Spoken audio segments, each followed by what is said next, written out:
Díomh agus fáilte go Gramabeag, bite-sized Irish grammar videos for primary school pupils.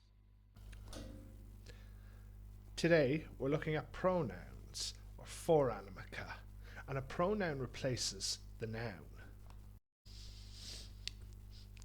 The Forainm in Gaeilge are me, I or me, tú, you, sé, he, she, sin no muid, we, siv, ye or you plural, siad, they, and we also use sé for it. In English, we usually have the subject followed by the verb. For example, I am. In Irish, however, we usually have the verb first, then the subject. For example, tá mé.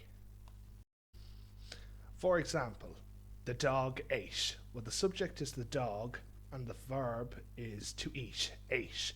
Whereas in Irish, we would reverse that. So, di on madra. So the verb comes first and the subject comes second. Agus sin é.